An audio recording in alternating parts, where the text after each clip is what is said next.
Kita beralih ke informasi lain. Saudara, Otoritas Jasa Keuangan OJK mengembalikan uang senilai 161 miliar rupiah hasil investigasi kasus penipuan yang dikumpulkan Indonesia Anti-Scam Center atau IASC sejak 2024 hingga 2026. Dalam periode ini, IASC menerima 400.000 lebih laporan penipuan dalam sektor keuangan.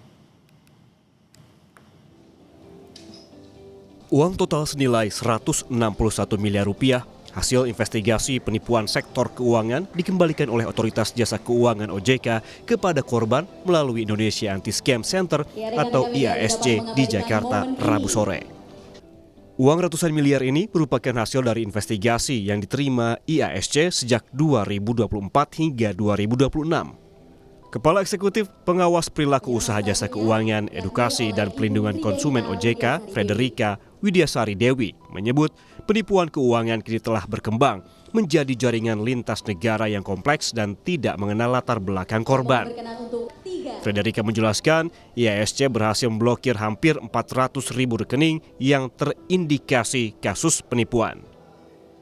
Ini Mbak lihat ya, yang orang lapornya cepat bisa dananya dikembalikan 100%. Namun kalau lama ya itu udah kemana-mana, karena itu nggak cuma muter-muter di sektor perbankan, tapi masuk ke sistem pembayaran, masuk ke misalnya dia belanja online, masuk ke kripto dan lain-lain. Itu juga sesuatu yang kecepatan orang melapor itu sangat penting.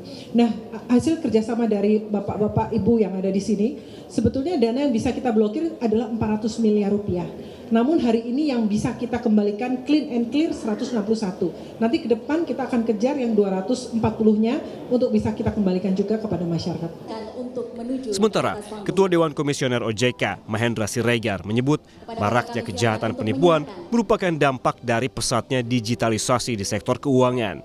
Mahendra juga meminta masyarakat tidak perlu takut untuk melapor bila menjadi korban penipuan. Tidak usah malu, tidak usah sungkan, itu uang kita, uang Bapak Ibu.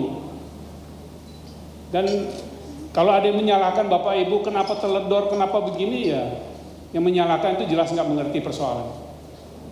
Itu seperti orang rumahnya kemalingan, Pak. Masa yang kemalingan disalahkan? Gitu. Udah jelas yang salah malingnya. Masa mau disalahkan lagi? Kenapa pagarnya nggak 5 meter gitu? Kenapa nggak pakai kawat berduri? Udah kena musibah malah dimarahin. Kedepan, untuk memperkuat sistem penanganan penipuan sektor keuangan, OJK berencana membentuk National Fraud Portal yang dibarengi dengan perluasan kolaborasi lintas sektor, termasuk dari sisi kripto. Niko Anggriawan, Samzari, Kompas TV, Jakarta.